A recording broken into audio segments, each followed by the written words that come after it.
Listen, people want leaders they can trust, who have integrity, who get things done. And I really think that the Biden administration has shown that that is the brand of Joe Biden, Kamala Harris ticket. It's what they have been delivering on. They focus not on culture wars, but solving problems. They'll work with anybody to get things done. And I think that's something that is really important. Joining me now, host of the Tudor Dixon podcast, Tudor Dixon. Tudor, you live in Governor Ratchett's state, sadly. I figured this woman was ambitious and wanted to be president. Is that what I'm seeing here, just punching her ticket? Yeah, this is what you're seeing here. This is the gaslighting of they get things done. This man literally just posted his video for reelection, because he couldn't get it done in person. So he puts up a video that has no examples of anything he's done. So I beautiful speech from Gretchen as usual.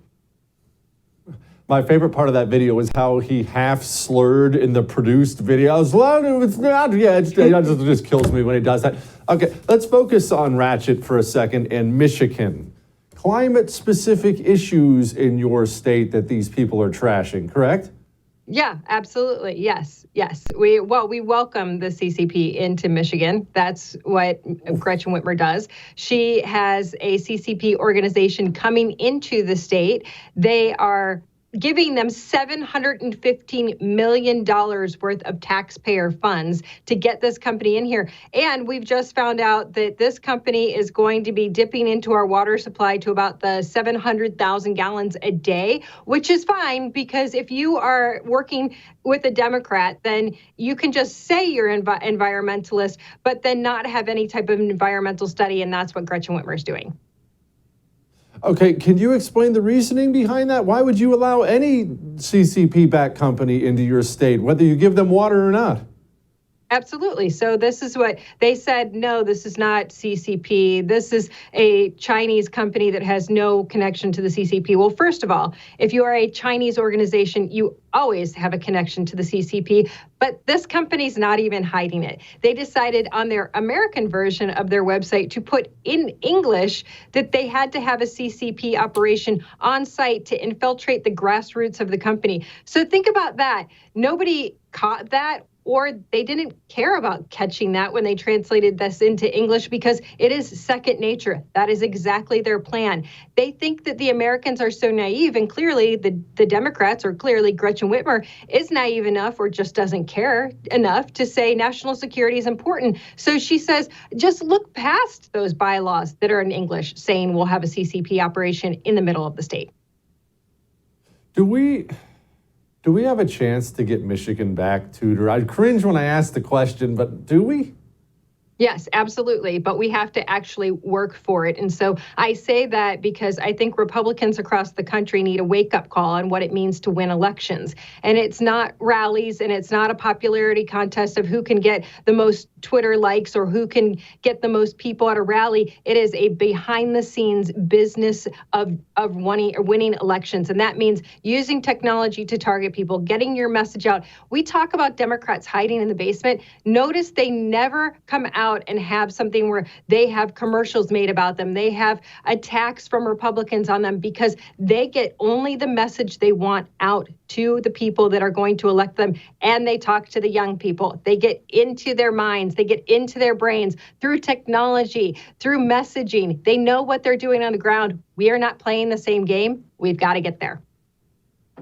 Speaking of which, let's talk about online and young people. Because I'm not an artistic person, you know, we're friends. I can't sing or dance or draw or do any of this stuff. So I kind of cringe when I look at people who do it.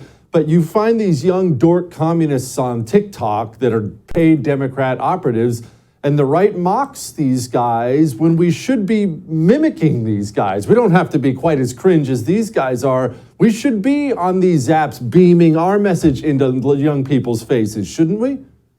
Oh, hey, cringe is what sells these days. That's the sad thing. These young people love it. They just soak it up. And they're on TikTok 8 hours a day. We have not successfully explain how dangerous TikTok is. So we have no alternative. We are not talking to the young people right now. We've got to change that. We've got to figure out how we talk to them with influencers that make sense to them. Right now, the influencers that we've had that have historically been meaning to talk to young people have talked about the wrong issues. They've talked about issues that they believe are important to them, but they're not going to and saying, what are the issues that are going to turn young 18 to 25-year-old voters from the Democrat side to the Republican side? We have to go out there and get that message to them. First, we have to figure out what that message is and lock it down.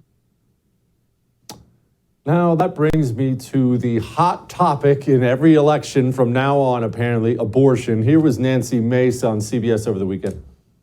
Can a Republican candidate who supports or signs into law, as Governor DeSantis did, a 6-week limit to abortion? In the dead of night, by the way. It's the number 2 issue in my district. Number 1 is inflation. The debt ceiling is an important issue. Number 2 is abortion and finding a middle ground. Signing a 6-week ban that puts women who are victims of rape and girls who are victims of incest in a hard spot isn't the way to change hearts and minds. Okay, Tudor, I know how pro-life you are. You know how pro-life I am. We don't want to compromise on that, but we don't want to lose every election either. And Nancy Mace is an idiot, so what do we do?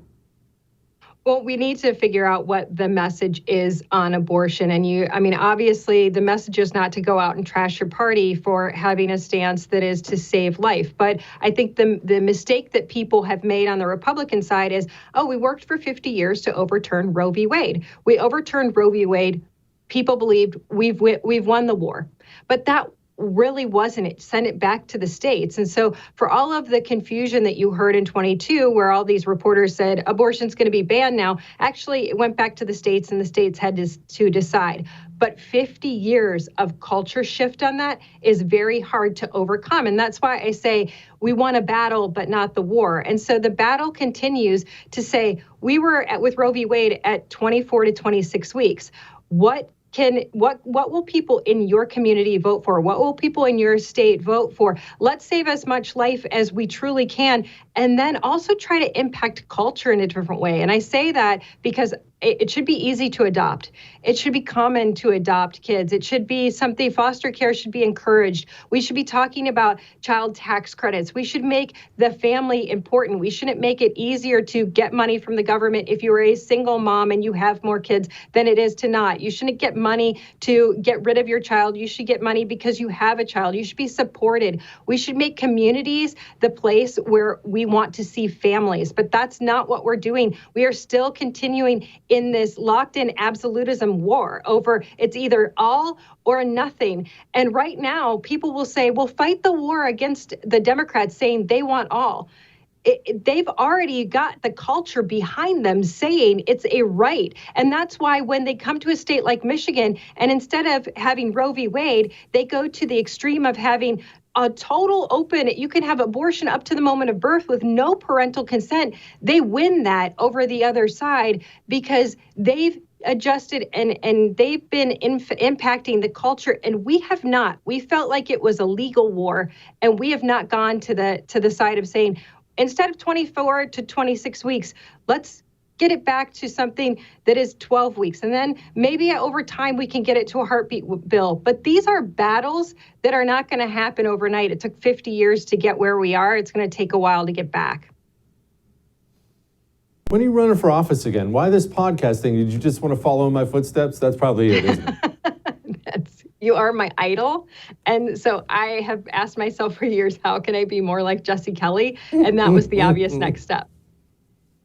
I knew it. What can I say? Knew it. Tudor Dixon, the Tudor Dixon podcast. See you, Tudor. Thank you so much.